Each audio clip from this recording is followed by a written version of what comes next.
me know. All right, Mark is back in the house. I love it when you do that countdown, Mark. In 5, 4, 3, 2, 1.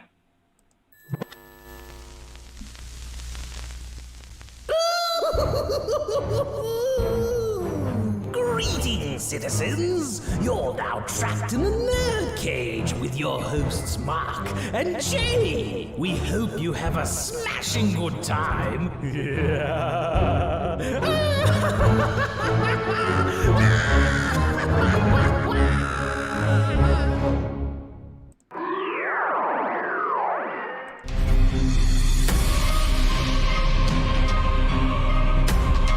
What's shaking, NerdCage Live Nation?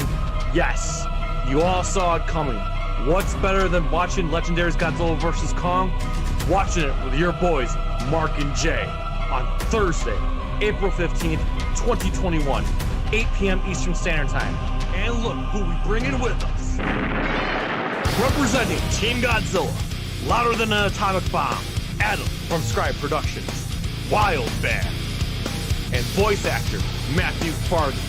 And crazy enough to challenge thee, taller than the Empire State, representing Team Kong, Titan Goji, Thea from Off the Beaten Podcast. And we couldn't do this without Jack from Big Jack Films. Can you dig it?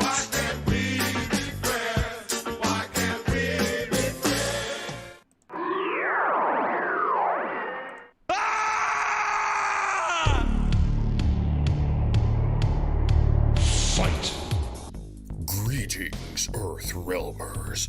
Combat season is upon us, and the Elder Gods have chosen the NerdCage Live Mortal Kombat 2021 watch party on Thursday, April 29th at 8 p.m. Eastern, 7 p.m. Central.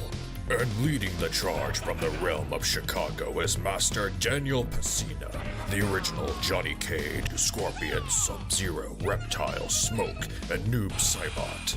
A rare opportunity to watch the new movie with the one who helped create it.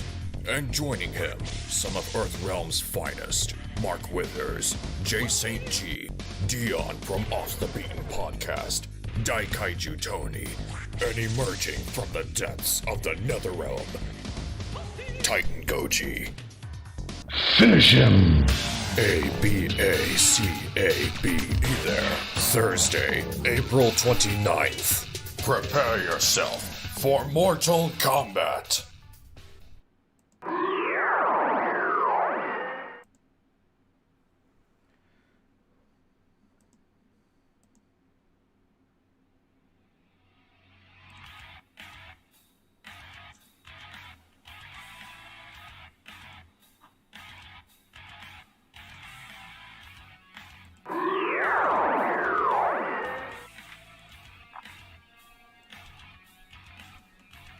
You are about to witness the strength of geek knowledge. Hello and welcome. That's right, you're trapped in NerdCage Live. This ain't just a reaction show, but a debate show and a live discussion on everything that makes people like you and I tick. So thank you for joining us tonight. Sorry about the delay. Please hit that like button and subscribe. I'm your co-host Jay St. G, certified geek, 7 days a week, coming to you live from Syracuse, New York. And always with me, the warrior for Wakanda, the fiend from Louisville, my man, Mark Withers. Take it away.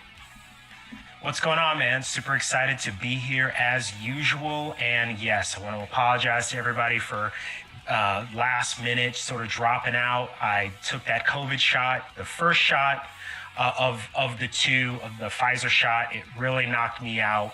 But I'm feeling much better now, and I'm ready to rock and roll, man. You look great. You look thanks, absolutely man. great.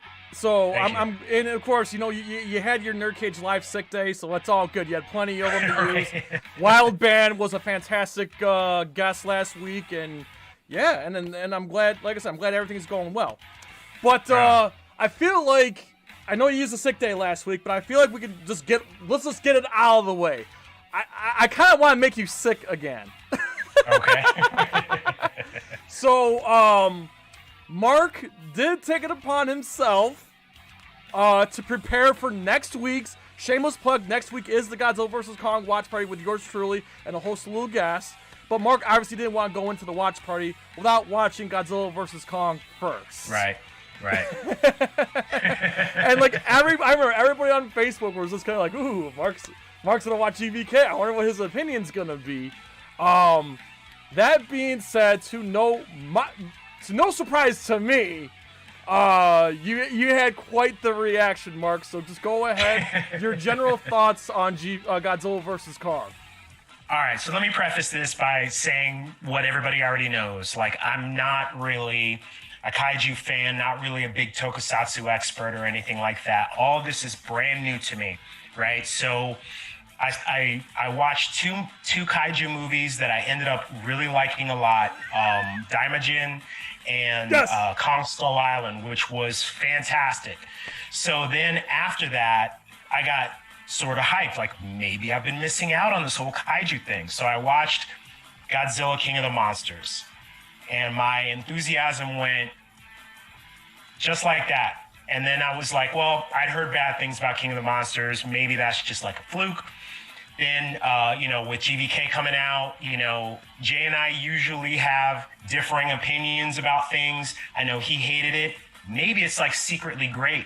So I went ahead and watched it. I love how he's already thinking, like, if Jason didn't like it, maybe I will like it. Yeah, maybe I'll like it. You know what I mean? But yeah, he was 100% right, man. Like, it was not good in any booty sauce. Yeah, it was pretty bad. Yo, it was pretty bad. Let's get this chat here. Billy Mont III is here. Fallen Gaming, our moderator, always here. Thank you for all your help, Joe. I love having you here.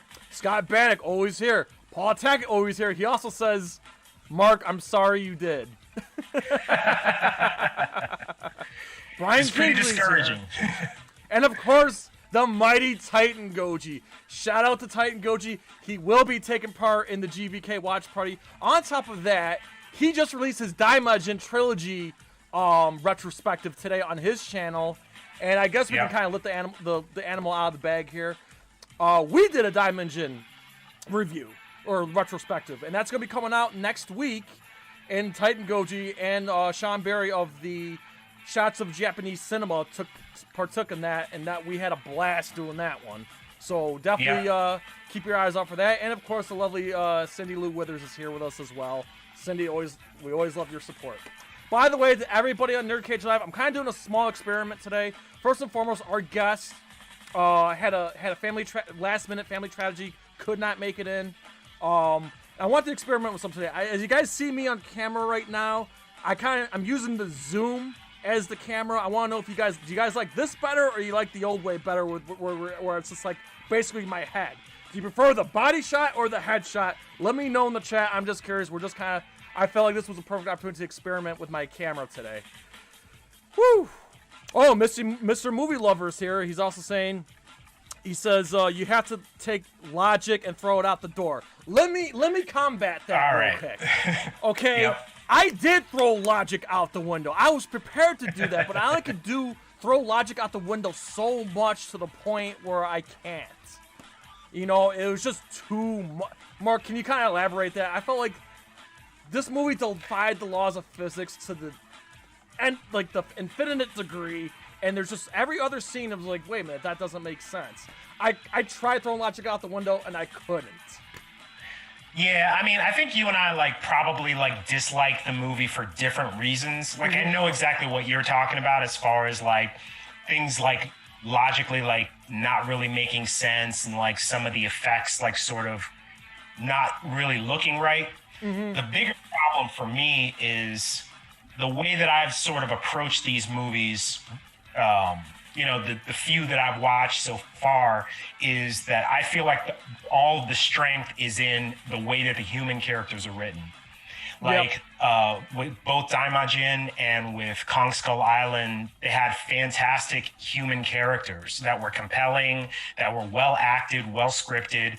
And then King of the Monsters was the opposite of that. And then I felt like this was kind of the opposite of that too. You really didn't have interesting story arcs for these characters. In fact, the most interesting character and actually the best actress in the entire thing was the little girl. Yeah. You know? I agree. Yeah, she didn't even utter a word of dialogue. And yes, she actually is deaf. So, like, she did a fantastic job. I mean, like, she emoted, and I'm not gonna lie, seeing her connection with Kong, you know, kind of melted my heart a little bit, honestly. Sure. I like that connect. That was a nice dynamic. It was just everything else.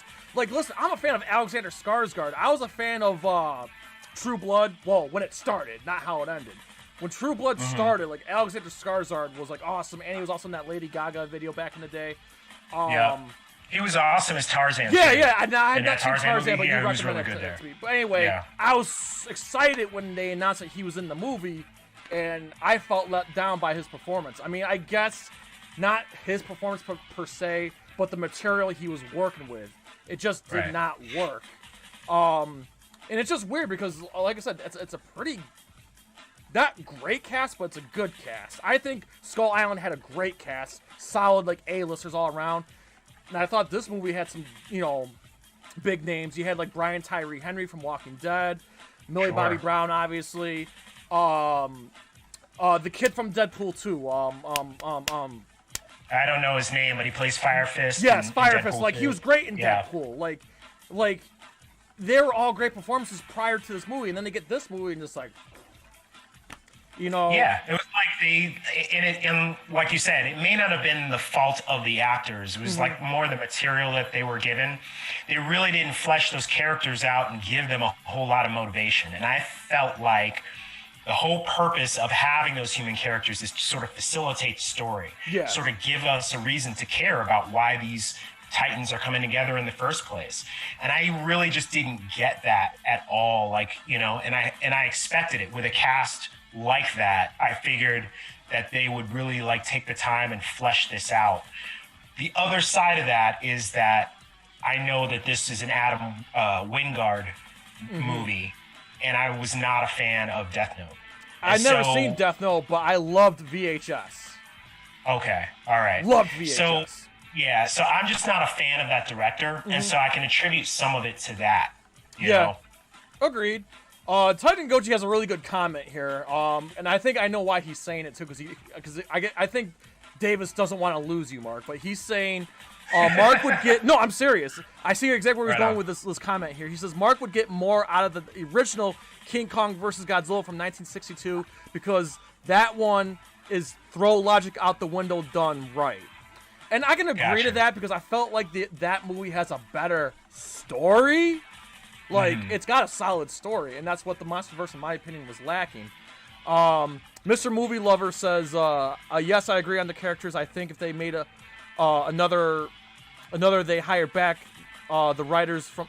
Yeah, he says to bring back the writers from Skull Island, Right. I agree. Paul Tackett says 2014 had a good cast. Yes and no. That's one I need to see. Okay, here's the thing about 2014, and I will say this. I hated 2014 for the longest time. Right. I hate Godzilla vs. Kong more. Like, I've been unapologetic. I bashed 2014 to no degree. And I hated GVK, like, way more. Anyway, that being said, the 2014 has a good cast, per se, but the main character was dull. But you have Bryan Cranston, who's good in everything, but he's only in it for a short period of time. Sally Hawkins, who was in King of the Monsters, she does all right.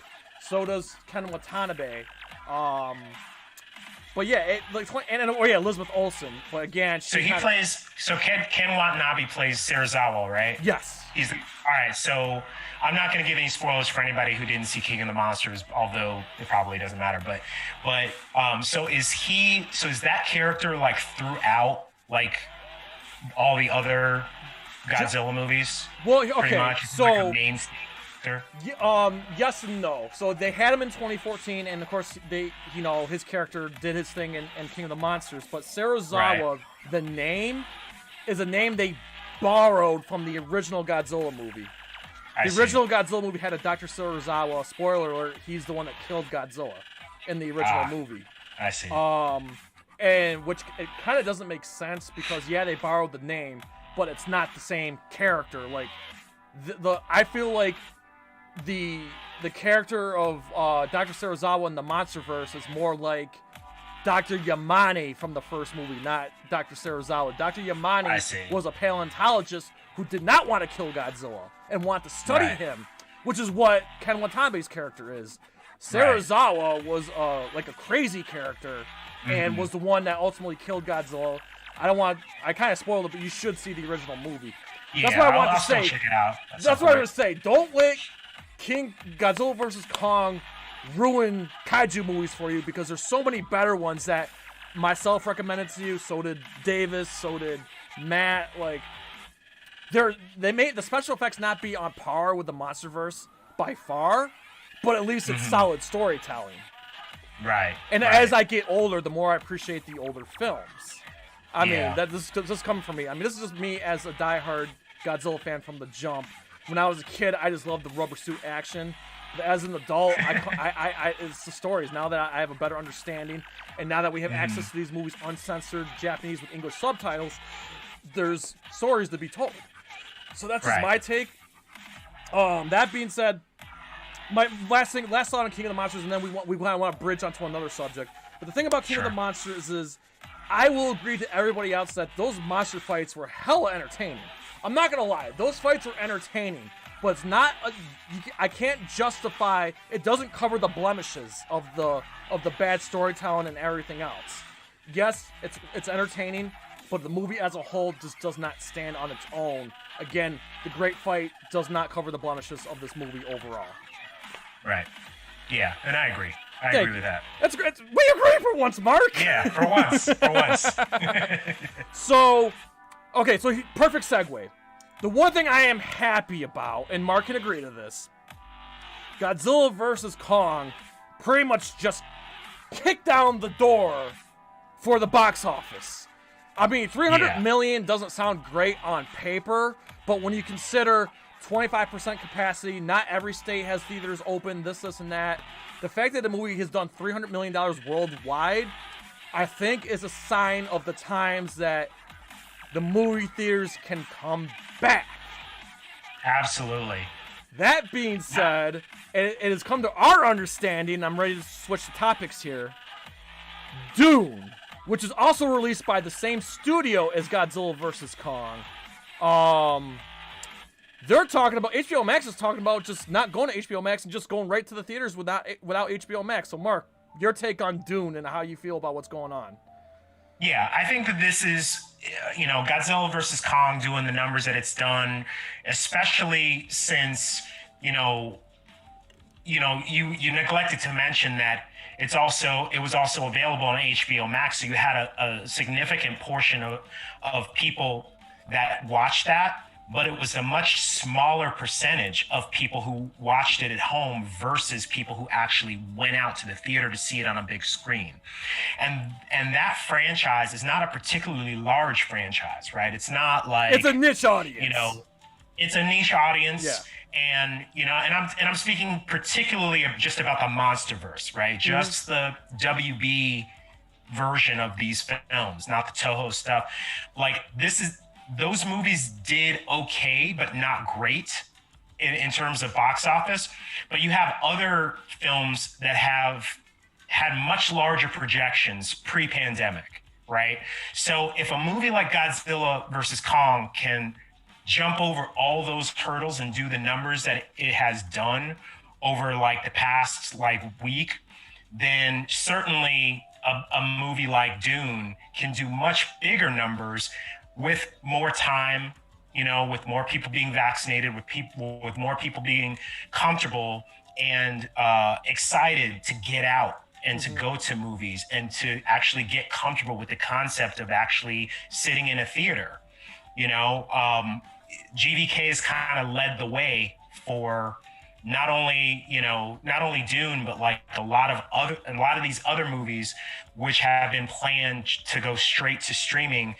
Now all of these companies are like sort of taking a step back, saying, well, maybe that's not the right move for these big tentpole films. Yeah. So, and I think that with a movie like Dune, you can still keep some of those safeties in place. Like you can release that in theaters once everything's open, and still keep the shortened window, keep the 45-day window, and then put it on HBO Max as sort of a safety net, I guess you could say. Yeah. But I think that that's what they're thinking right now, is that we're going to leave a lot of money on the table if we proceed with the HBO Max plan as it is now. And just real quick here, shout out to Cindy. She says the body shot's better. Okay, there we go. There's one for the body shot versus the headshot. Shay Smithers is here. My man. You just missed Mark's rants on GVK. Paul Tackett says, spoiler alert, Kong won because Big G threw in the steel chair. But yeah, you know what? So about Dune, like, that's the thing. Dune's in an interesting position because I feel like Dune's far enough back. What's October, right? Don't get me wrong. I would love to do a Dune watch party here on NerdCage Live. I think that'd be hella fun because I think it fits right up our alley. But at the same time, I think Dune is kind of like one of those things where, you know, it kind of belongs in a theater. I mean, it's a big scale movie. Yeah. Hopefully it's better than GVK, but it's definitely a big scale movie. I have a feeling it's gonna be a little bit better. Just a little bit. Just a little bit. Right, yeah, just a smidge. But the important thing with Dune is I feel like if any movie that's about to come out this year really needs to have a theatrical release, it has to be Dune. Not just for us, not just because we want to experience that on a big screen, like those great visuals. I bet it sounds fantastic. Like, not only for that, but in order for the planned franchise to survive, it needs those theatrical dollars. I mean, Villeneuve had a plan to like flesh this out into multiple parts. There's a prequel series that's coming onto HBO Max that's going to tie into this film. I did not know that. So there's a whole universe planned around this film. And so in order for those things to come to pass, they need this to be a financial win. So I think that the smart play, especially with the way things have sort of unfolded this past week and the sort of the way that the numbers have kind of come out for GVK, it makes all the sense in the world for them to just, even if they have to push it back a little bit longer, to still just stick to their guns with that and just do a straight up theatrical release. Yeah, no, listen, I never read the book. I've seen the 1984 movie. Shout out to Sting, Virginia Madsen. But like, isn't Dune like the novel, like a 900-page novel?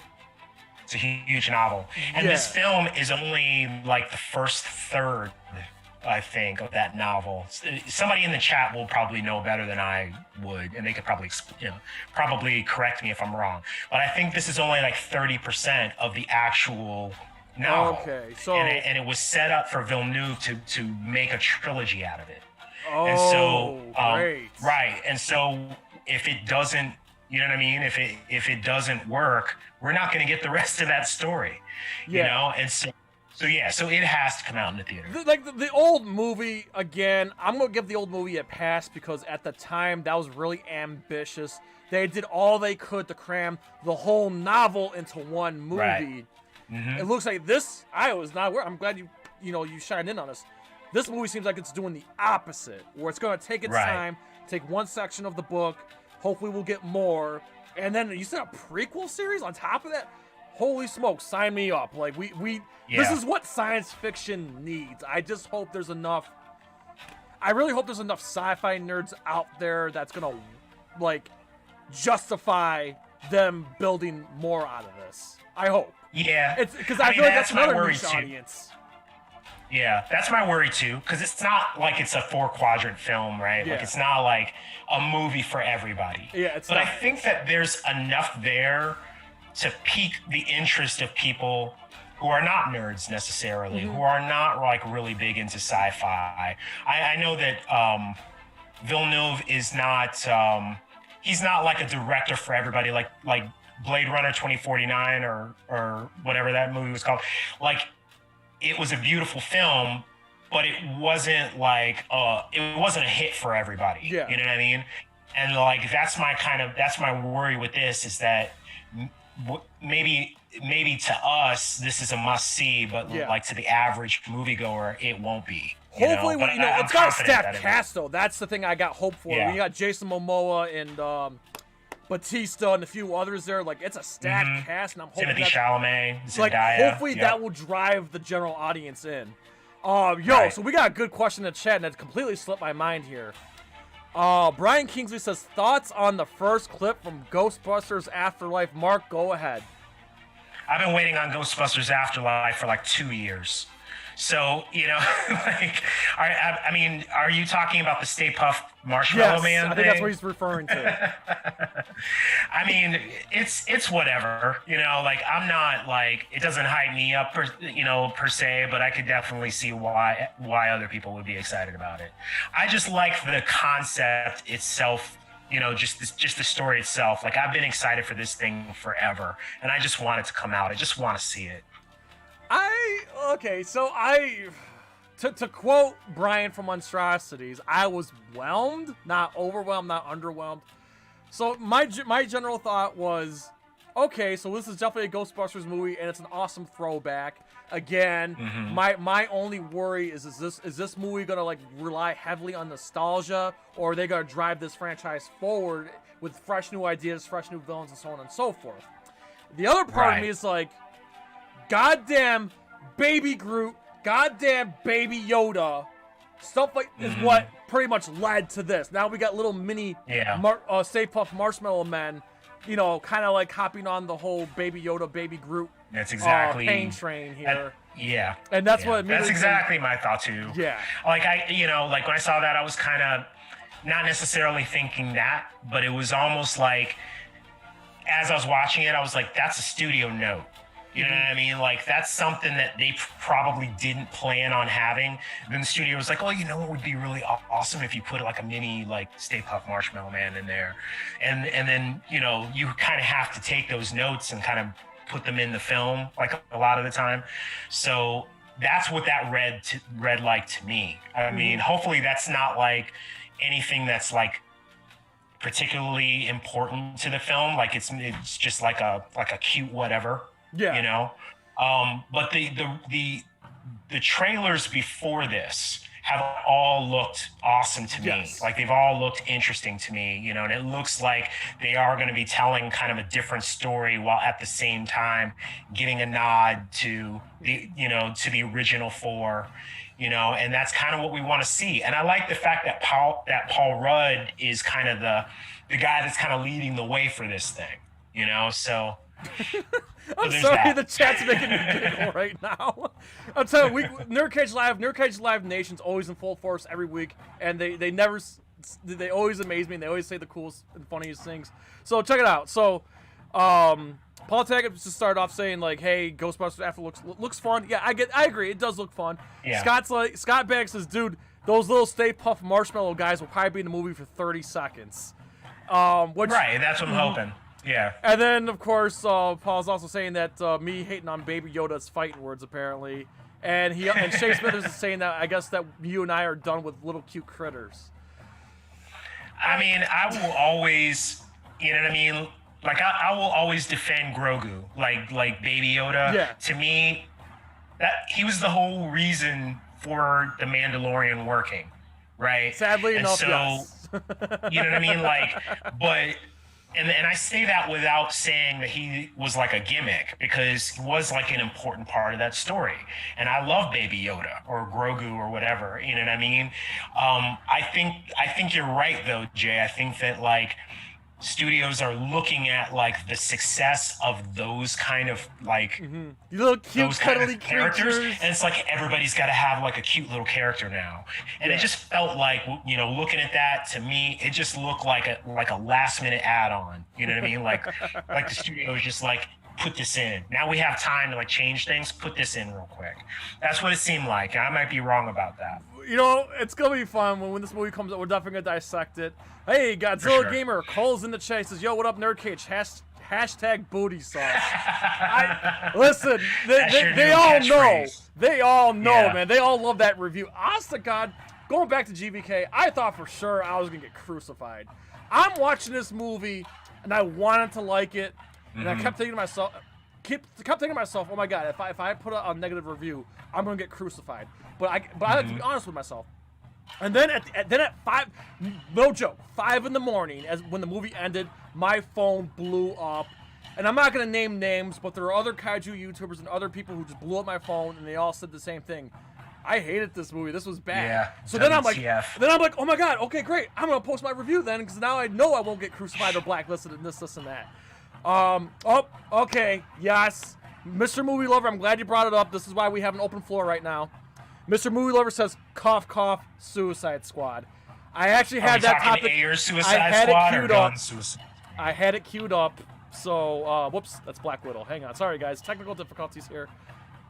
Boom. There we go. There's our Suicide Squad gif here. So, yes. So, we got 2 trailers. I will not lie. I never thought I'd say this.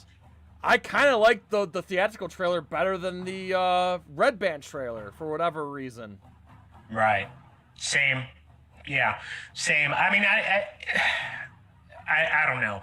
The Red Band trailer to me kind of it lowered my like excitement for the movie. I don't think the movie's going to be bad. I really don't. But it kind of like put in my mind like, okay, if these are the jokes, like if these are the gags, and like and this is like they're showing us the best parts of the movie, like then it's going to be a disappointment. But I have a feeling that they're not doing that. Like it kind of seems a little bit like I don't want to say like a misdirect, but they're just kind of like giving us like a little taste, and hopefully it's better. I trust that James Gunn is going to deliver us a good film. I mean, he did, he gave us 2 great Guardians of the Galaxy movies, and so I just kind of put my faith in that. Yeah, I'm just excited because again, I said this on our Justice League Watch Party stream. Like, I'm still all for restoring the Snyderverse, but let Zack Snyder do, the Brainiacs, the Dark Sides, the dark, serious characters. And we could still, within that same realm, we can have people like James Gunn bring us these goofy, obscure Batman and Flash villains and so on and so forth. On top of that, have an off-the-wall villain, one that we haven't heard and seen in years. And if I'm not mistaken, Starro, sorry if I'm spoiling it for anybody, but it wasn't the trailer. But Starro, I guess, is the main villain. And he was like the very, very He's the main villain? As far as I know. Okay. As far as I know, I mean, I still think we're in for a surprise. Rather, I think this movie's gonna have a huge DC character cameo. I'm just speculating. I have no proof. I'm just going on what my gut's telling me. I really think they kept something under wraps this whole time. For whatever it is, I don't know. It's just my guess. And if they're gonna introduce like what was that, Mongol, and then we got like Starro. Obviously, they're bringing in the outer worldly elements into DC, into the DC world. Not that Zack Snyder didn't already, but I'm saying like more. Besides Darkseid, there's other invaders out there. Sure. So that's just I'm just speculating. Like, but anyway, I'm stoked for it. I'm actually really excited for John Cena's Peacekeeper. Yeah, it's a TV show. I'm looking forward to the character and his spin-off series. And obviously I love Margot Robbie and like anything. I think she's just that fantastic, whatever she does, and she's pretty much owned the Harley Quinn character. And I enjoyed the corpse and on all that, and I really like we got to see some of the powers, and of course, my Lord and Savior Sylvester Stallone is King Shark. How can we not get excited about that? Like, oh my God! I talk about. I know some people in your social circle, Mark, were a little upset that they kind of dumbed down King Shark. Yeah. I can't help it. I love it. I think I like the goofy look that he's got, and of course, I'm so happy that Stallone is kind of going like out of his realm, out of his personality, out of his character, to play a goofy character like this, and I can't wait to see King Shark just shred shit up for real. Yeah. For me, I guess the thing I'm most excited for is I want to see who dies. I want to see who survives in the Suicide We will Squad put bets who gets on killed it. off. I think before we need the to movie, have that. Like, we will need to do place brackets. bets. I want to put like a bracket, All like right. a kind of Yeah. kind of like in was it like the first Deadpool movie where they have like they're making Yeah, bets. they on have a who- Deadpool. Yeah. I think we gotta do the same thing. I think maybe a week or two before this movie comes out, maybe we'll have a round table and we'll all start putting bets on every single known character in the Suicide Squad. Bet who lives, who dies. I think that would be a lot of fun. That would be. Because James Gunn already made it clear that not all of them are going to make it out alive. Like he says, don't get too attached. So we'll definitely see. Yeah, that was a condition. Yeah, that was a condition of him taking the film. Yeah. Was that he wanted a carte blanche on who gets killed off. No one is safe, including Harley Quinn, and Rick Flag. Yeah. And so it could be either one of them, both of them. And so like that's the thing I'm most excited for. I want to see who makes it. Absolutely. Paul Tackett agrees with me. He thinks Black Adam is in Suicide. See, I'm not gonna rule that out. I'm not ruling that out. It makes sense. Yeah. Anybody could be in it. I'm personally hoping that we'll see either like a Red Lantern or a Green Lantern or something, out of nowhere. Confirming, Zack Snyder already tried putting Green Lantern, John Stewart, nonetheless. Right. And yeah, I'd love to see that footage actually. Yeah, absolutely. Let's see. So I kind of want to lean into Stallone for a minute here. Something I didn't have it queued up. I want to get it out there.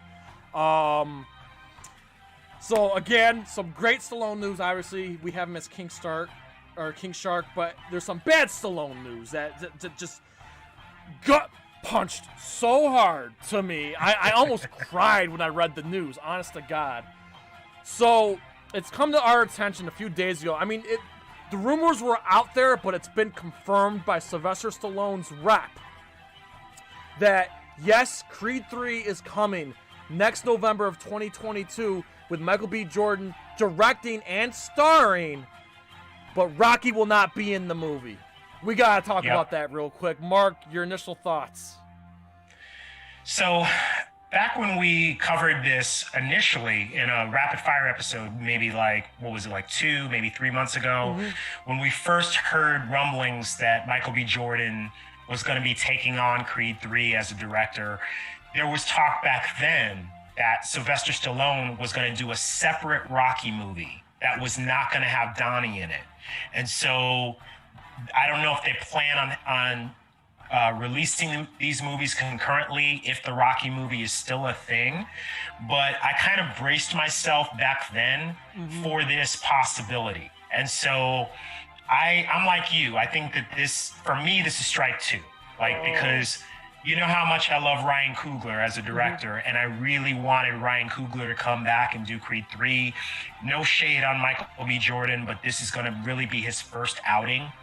And I don't have a lot of faith in first-time directors with big tentpole projects. So that already made me worry. And now you take Rocky out of it, it better be one hell of a story. Yeah, I agree. Listen, don't get me wrong. I have faith in Michael B. Jordan. But my main worry is now that if you take Stallone completely out of the picture here, Stallone has a lot of experience. He directed the majority of his films. Sure. I think it would have been beneficial to Michael B. Jordan to have Stallone there as a resource, as a helping hand in making and directing this movie. That's what worries me now. And like I say again, not that I don't have faith in Michael B. Jordan, but if Stallone was there, that would just put me at so much ease. All right, if say Michael B. Jordan needs some tips or needs some help or something, he's got Stallone right there. Now he doesn't. So that's gonna be, man, I'm telling you, that's. But the other side of that is that we don't know how involved Ryan Coogler's going to be. We don't know if Stephen Capel's going to be involved. We know that he's taken a lot of notes. Michael B. Jordan has. He's taken a lot of notes from these directors and sort of learned a lot and sort of picked up a lot from them I mean, he said as much, and you know, he feels that he's ready. You know, we know he's doing a lot with Outlier Society as a producer and things like that, and so if they're involved in some way in sort of guiding him in this process, then we might actually get a great film. We really don't know, but it just makes me worry a little bit, you know, and I am particularly worried about the story arc now that you don't have his mentor in it. But at the same time, I had the same worries when Mickey died in Rocky 3. Like, okay, well, who's going to mentor Rocky now? You know what I mean? Somebody great will come along. Personally, I'm hoping that Clubber Lang steps in and like fills those shoes that Rocky leaves behind in this one. That would be a nice turn for me. Like, in my opinion, that's how it should man, go. I just didn't think of it until you said it. But do you remember back? Okay, so do you remember that clip I sent you that from the Godfrey show where Mr. T's daughter was on the show and she was talking about how Mr. T to this day despises Stallone because he felt like Stallone ripped him off with Rocky 3, and that's why we haven't seen Stallone and Mr. T together ever since. Now that Stallone is not gonna be in Creed 3, do you think? My thoughts exactly. Do you think this increases the chance that we get Clubber Lang? Like, that's exactly what I was thinking. And the reason why like my wheels started turning on that is because like I read an article that came out sometime last month where it came out that like Mr. T was supposed to be in Rocky Balboa. Like in the original script. He was supposed to be a commentator. He was supposed to, right, he was supposed to be a commentator, and that he had turned his life around, that he was like a different character, and that he was supposed to befriend Rocky Balboa. And so what if you took all those same elements, but made him now like made him Donnie's trainer, you know what I mean, instead of a commentator, and with Stallone out of the picture, it makes perfect sense. Now you have no obstacles to that, you know, aside from maybe the money, because we know that another reason why he didn't appear in Rocky Balboa is because he had a very high salary demand, and for whatever reason, they just felt like they didn't want to pay him that. So that's another reason why. And if you think about it this way, I feel like Rocky's story arc kind of did conclude in Creed 2, because, spoiler alert for anyone who hasn't seen it, the one thing that bothered me about the first Creed movie, like the one blemish to me personally, is the fact that Stallone or Rocky and his son were not talking to each other and their relationship was broken for whatever reason. When in the previous movie, they seemed to repair that and it was heartwarming. Right. The fact that the Creed went in the opposite direction, and the fact that his son abandoned his dad when he had cancer, it bothered me to no end. What made me happy in Creed 2 is he goes to Vancouver and he reconciles with his son. And I loved it. So in a way, in some strange way, I'm glad that if the Rocky story arc has concluded, that's the way I want it to go. I wanted him to be back with his son. On top of that, Drago, his story arc concluded. You know, and it shows that he genuinely cared about his son when his wife and everybody else in his country abandoned him, but he stuck by his son even when he threw in the towel. So I feel like Drago got a proper story arc. But the one character, in my opinion, that hasn't got a proper story arc is Clubber Lang. So the door is wide open, with or without Stallone. I want to see Clubber Lang have an additional story and a story arc, because like you said, like Rocky 3, it's one of my favorite, not my favorite, I know it's your favorite, it's one of my favorites. And there's a lot of people that share your opinion, Mark, that Rocky 3 is like it. And I think there's a lot of Rocky fans out there who would love to see Clubber Lang come back in some capacity. So I hope that, I feel like he deserves a proper ending. So I wholeheartedly agree. Absolutely. Oh man, Oh, Shay Smithers. I wonder who would play Mr. T's character's son. If he does have a son, my pick, without a shadow of a doubt, and I'm going to say Deontay the Bronze Bomber Wilder should absolutely be Clubber Lang's son. Without a doubt. Without a doubt. Bomb Squad. All day. By the way, I'm a diehard fan. I'm waiting. Deontay, I'm going way off topic though. Shea Smithers just opened up a rabbit hole. Deontay Wilder has been so quiet since that loss to Tyson Fury. I'm praying to God that he's making some kind of insane comeback in the works. And whoever he faces next, believe me, I'm at his corner. I want to see the hardest right hand that ever lived get back in the ring. I don't care. He needs to avenge his loss and avenge all those who doubted him. I'm sticking by Deontay Wilder, man. Just saying, man. He's my favorite boxer right now. He's still my favorite boxer right now because, again, he's got the right hand of God that just knocks people into the center of the earth, man. So here's hoping to Deontay Wilder. I like what Shea Smithers says here. I think the actor who played Drago's son in Creed 2 would be a great choice to play Colossus in the MCU. Ooh! Nice casting. I agree with that. Didn't Shea, if I'm not mistaken, wasn't Shea Smithers the one that said that Rami Malek should be Nightcrawler? Yo, I think we need to he should be a casting agent. That's what I'm saying. Get Shea Smithers over to Marvel Disney and just let him cast the entire X-Men, the new version of X-Men, because he's like nailing these ones on the head. Like, wow, I didn't even think of that. Colossus, my God, wow, that's like he's perfect. Honest to God. Yeah. Let's see. Godzilla Gamer, what no love for best movie ever made? Rocky won. The Rocky. Oh, Ricky won the Rocky. I don't even know what is Ricky won. What is that? Ricky won. Now I have to see it. I do not know. Yep. Shea Smithers confirmed. Yep, that was me who said the Rami Malek thing. All right, so it's getting close to 9 o'clock, guys. You guys got anything else for us? I mean, I feel like we delved into the most. Mark, is there anything else that we didn't really get into that you want to get into that we didn't touch upon? What are your thoughts about Black Widow? Do you think that they are going to push it back?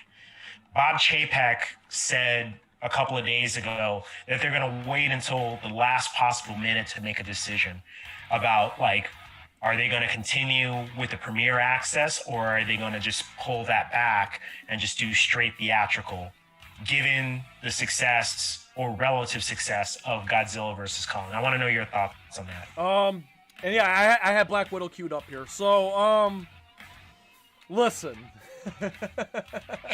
This is no knock. I know I said I didn't like the movie, and this is not me taking a shot at Godzilla vs. Kong. If Godzilla vs. Kong can make $300 million and you know, in this era, there is no doubt in my mind that Black Widow can surpass that by far. I'm just being honest, okay? So I think Godzilla vs. Kong, as I said, it kicked down the box office door. Like you just said, I think other studios are looking at it, and yeah, I'm sure Disney's having second thoughts about the Disney Plus thing. Yeah, I mean, it was reported a couple days ago that they had very low, like, theatrical projections for Black Widow. I think they were saying initially they were expecting it to be like 170 million domestically, like if they were to release it today. But now those projections have like tripled. So now they're looking at like, you know, close to $500 million or somewhere thereabouts. And so they're worried now that, hey, did we make the wrong move by deciding to do the premiere access thing? And so Chapek came out and basically said that it's, as of now, it's still on, but they reserve the right to change their mind, and they're going to wait until the last possible second to do that. Yeah, and the thing is, I really want to do a Black Widow watch party. And we still can, right? Yeah. So if you think about it, right, like the traditional theatrical window has always been 90 days, right? Mm-hmm. But in light of the pandemic, even with theaters opening, they've shortened that to 45 days. So usually when we do these watch parties, it's about a month. Yeah. Right. So we can wait a couple more weeks and still do a watch party. And by that time, everybody's had an opportunity to go out and see it. Yeah. You know, so I think that it won't impact any of that. I don't think a whole lot. It'll just sort of increase everybody's excitement for people, as far as those of us who are cinephiles who actually want to actually go out to a theater and see these big movies the way that they're meant to be seen. Absolutely. But yeah, and here's the thing though, I feel like my only gripe with Black Widow is like, we all know the fate of her character from Endgame. Sure. So my thing is this really, really drive the MCU as a whole, the story, move it forward? Or is this just like, hey, we just want to tell this one last story about Black Widow before she came into the fold? So that's my only gripe. That's why I'm saying, like, it really, and Disney's been really, like, focusing on their streaming service. So that's why I'm saying, like, well, that's just my opinion. But yeah, I really, really, really, for the sake of this channel, want to do it. I hope that they do the dual release thing. Mm-hmm. But I wouldn't blame them if they changed their mind. So that's just my take on it. Yeah, I kind of felt the same way as you when we sort of found out that this Black Widow movie was coming out. I was like, well, they just killed her. Like, what's the point of doing that? But as we get more details about the nature of the story, like the plot of the story, particularly with the most recent trailer, we get to see that it's all about this family that she's sort of been implanted into and this sister that she's been raised with. I think that this is all to sort of, not only do we get the story of Natasha Romanoff, but I think that a big part of this is to set up Florence Pugh's character going forward as the next Black Widow. Yeah. And so it's sort of to introduce her in that way, because I think that she also shows up in Falcon and Winter Soldier. I think I had read that somewhere. I could be wrong. If you guys in the chat know, correct me. But that's what I've heard. Yeah. And so I think that this was, and I think that was the reason why they held off as far as releasing Falcon and Winter Soldier, because they wanted Black Widow to come out first, because supposedly there's important information in there that leads into that series. Absolutely. And so I feel like that's going to be an important cog if you're actually watching these shows and you plan on watching more MCU stuff. I think there is going to be some important stuff in that we need to check out. Absolutely. So I figured, why don't we just tackle these? Wow, the chat like peaked numbers wise just now, and we're getting ready to go. Well, let's just tackle these last couple of comments here. So Paul Tag is just commenting that the Ricky 11988. I'm not sure. I still don't know what that is. I'm sorry. Betty Rage is here. I'll have to look it up. Betty Rage, thank you for coming in. Great supporter here. So I definitely want to tackle this quick question here before we call it a night here. Shay Smithers asks, J Mark, I know you guys were really disappointed with GVK, but are you still on board with the hashtag continue the Monsterverse trend? I will take... Okay, so here's my personal thoughts. Okay. As the fan base, I say, if it makes sense, let them have it. Me personally, I don't care one way or another, but honestly, I kind of want to lean towards no, and here's why. One, I want to see more what TOHO can... I want to see more TOHO movies. And two, the other problem with continuing the Monsterverse is Godzilla absolutely dismantled King Kong. I just feel like what monster or what is there anything out there that's gonna like challenge Godzilla? That's my only problem. Is that Godzilla's so powerful, then what's the point? He's just gonna win and win again and win again and win again. It's pointless. Because if they do continue the Monsterverse, you know that Godzilla's just gonna win. So right. I feel like story-wise, why would I care? I know Godzilla's gonna win. Mark, what do you got? If they don't step it up as far as writing the human characters and creating interesting human arcs, then I have zero interest in a Monsterverse. Like, you know, I would rather go back and watch some of the classics that I've sort of missed out on. I have a feeling that there's going to be some gems in there, and there's plenty of those. And so I don't particularly think that Warner Brothers and Legendary have really done a great job as far as fleshing this MonsterVerse out properly. Yeah. And so, yeah, I mean, they could just really let it go. Honestly, yeah, that's our general thoughts on that. So, yeah, I mean, I understand the fan base, like the demand for it, but again, here's another thing too you gotta consider: the Legendary does no longer have the rights to the Godzilla character. So, if TOHO's smart, they up the price on the rights to Godzilla. If Warner Brothers and Legendary is that confident in continuing the MonsterVerse and it's gonna make money, which honestly I don't foresee it doing so, like at least not the money that it, you know, I'm thinking like it's not gonna do like those 500-600 million anymore. So that being said, right. like if I'm TOHO, I crank the price to the rights to Godzilla. If you want to continue this, then you're gonna pay us more money if you're that confident. That's all. Right. So, and then Chase Smithers of course says Gamera could challenge him. Nope. That little that turtle's useless. Just saying. All right. All right, so I guess we'll plug away. So yes, since we're kind of talking about the kaiju stuff, we did our first kaiju look back. So keep your eyes out peeled for our Daimajin look back. I'm very, very, very proud of it. It was absolutely fun. It was Mark's, it was kind of Mark like dipping his toes into the kaiju movies, and he liked it. So yeah, I did. So keep your eyes out for the Daimajin look back. I would expect that next week to line it up with the 55th anniversary of Daimajin. And we're going to be getting ready to do the 40th anniversary Friday the 13th part 2.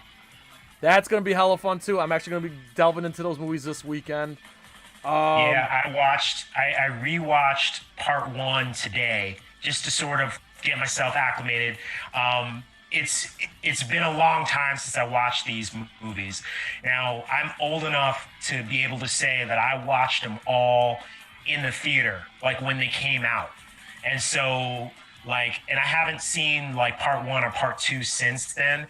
And so it's been an interesting ride. Like part 1, we'll probably talk a little bit about that and sort of talk about the history of the franchise. But it's all going to be about the origin of Jason and the evolution of Jason. And so I think that, when we do record this weekend, we're going to have a great time kind of breaking this down. And I can't wait to dig into it and then air it for you guys. Absolutely. And of course, if you're reading the ticker below, we're kind of, I think Mark just wants to get it over with. Yeah. Oh, we're talking about the watch party? Yes, next week is the Godzilla vs. Kong watch party. But you know what? Right. As much as we did not like the movie, we are absolutely looking forward to watching it with all of our friends here at NerdCage Live. And of course, we have a killer lineup. Besides us two, we got Dion McGill, we got Wild Band, we got Titan Goji, we got Adam from Scrye Production, of course, the man with the heavenly voice, Big Jack, the biggest Kong fan in the universe. So we got a very, very... Oh, and Matthew Farden, of course, the famous voice actor who voices the voice of NerdCage Live. So what's going to be really interesting about this panel that we're going to do for this watch party? We got half the people Team Kong, half the people Team Godzilla, half the people who hate the movie, and half the people who love the movie. So this should be a really, really fun time. So it'll be a really fun time to hear everybody's opinion on why they didn't like it and hear everybody's opinion on why they liked it. And of course, you guys get to be here with us watching it as we chop it up. And of course, take cover because we all damn know well that Scrye and Big Jack are bound to have some kind of we'll be ready for it. So again, I'm very much not looking forward to watching the movie per se, because I kind of want to move past it myself. But to be able to watch it with everyone, I'm so looking forward to that experience. Every watch party we've done, whether if it was the Scorpion's Revenge, Wonder Woman 84, and of course Justice League, it's been an absolute field day. Those who were at our watch parties just know that our watch parties are absolutely lit, and it's the best goddamn watch parties on the internet. And I take that to the bank. So please be here next week, 8 o'clock Eastern Standard Time. it's same as every other watch party. We'll be here. We'll hang out for a couple minutes. We'll have the timer synced up, and we'll all do a slow countdown. When we're all ready to hit play, we all hit play together. So that way, nobody will be lost. You know, we'll give people time to, you know, to log in and join in on the watch party. So please, please, please, please, if you can make this watch party next week, that'd be fantastic. If you can't, you know what? Save that stream, and then when you watch Godzilla vs. Kong, watch it with us. But I think I really feel like the live experience will really add something, so that way we could tackle all the questions and this and that. So I really, really hope everybody can be there. And then Mark, who's gonna be our guest the following week? I honestly don't know. The guy from the Tatnus podcast Uncensored. What was that guy's name? Oh yeah. I'm sorry. I'm completely unprepared as far as the schedule. We'll let you guys know. Yeah. No. Hold on, I can pull up real quick. So on the following week, we have let's see, it is Keith McCleary of the Tatnus Podcast Uncensored. He's gonna be here with us on the 22nd. Really, really looking forward to, you know, like I said, it's a guest we had never had before, so that should be a lot of fun. Definitely looking forward to that. And of course, the following week, Mortal Kombat Watch Party with Master Daniel Facina, Daikaiju Tony, Dion McGill, and Titan Goji. Woo! Man, I cannot wait to ride that wave. The Godzilla vs. Kong party wave ends next week, and then we go into a new wave that is Mortal Kombat. Very much looking forward to that. Yeah, hopefully that movie's good. See? Come on, man. Have some faith. I think we gotta kind of like rinse the bad taste of GVK out of our mouth and take in the goodness that's gonna be the Mortal Kombat movie. All right. I'm keeping an open mind. I have faith. I absolutely have faith on it. All right. So, Mark, anything you want to say before we go? So yeah, just real quick, shout out to Nick Avila from Power Glove. His mom had a stroke today, and so right before we were about to go on and kind of let me know the news, and so you know, just keep him in your thoughts and prayers. You know, family's really going through a hard time, and so yeah, hopefully his mom pulls through. Absolutely. I mean, it just sucks how like something can happen out of nowhere. As you guys well saw, my grandmother out of nowhere, you know. Right. So again, I can't imagine what he's going through. Really, hopefully his mother pulls through, and we hope we get an opportunity down the road to give him the chance of having him back on the show. You know, we definitely want to have him on for sure when the time's right, obviously. Again, I just want to big thanks to everybody. You guys never disappoint. This was a hell of a lot of fun. So to everybody here, Joseph Balby, Shay Smithers, Godzilla Gamer, Big J, there is Big Jack, Mr. Movie Lover, Brian Kingsley, Eon Lewis, Paul Tackett, Betty Rage, Cindy Lou Withers, Scott Bank, if I'm forgetting anybody, thank you for coming in tonight. Sorry for the delay, but I'm glad everybody was here. We had a great time with everybody. We hope you guys can be here next week for the GVK watch party. Of course, Big Jack Films and Titan Goji, who are in here right now, are going to be a part of that. Godzilla Game, I'm ready to see Davis chilling on the couch again. And I'll say this again. Get the Leonardo DiCaprio memes ready, because there's going to be a lot of finger screen pointing. So you bet your sweet ass we're going to be memed a lot with the Leo memes. Again, thank you for everybody. This is hella fun. So I guess it's a good time to wrap it up here. So we always ask you to pretty please like, comment, subscribe, ring that bell, and spread it like silver. So I say, from Louisville to Syracuse and to all of our friends and fans around the world at NerdCage Live, as always, enjoy life because you only live once. Stay safe because the world's crazy. And as always, good night. Sayonara.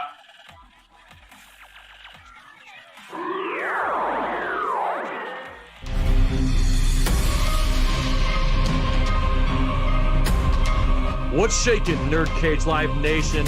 Yes, you all saw it coming. What's better than watching Legendary's Godzilla vs. Kong? Watching it with your boys, Marq and Jay, on Thursday, April 15th, 2021. 8 p.m. Eastern Standard Time. And look who we bring in with us. Representing Team Godzilla, louder than an atomic bomb, Adam from Scrye Productions, Wild Band, and voice actor Matthew Farden. And crazy enough to challenge thee, taller than the Empire State, representing Team Kong, Titan Goji, Thea from Off the Beaten Podcast. And we couldn't do this without Jack from Big Jack Films. Can you dig it?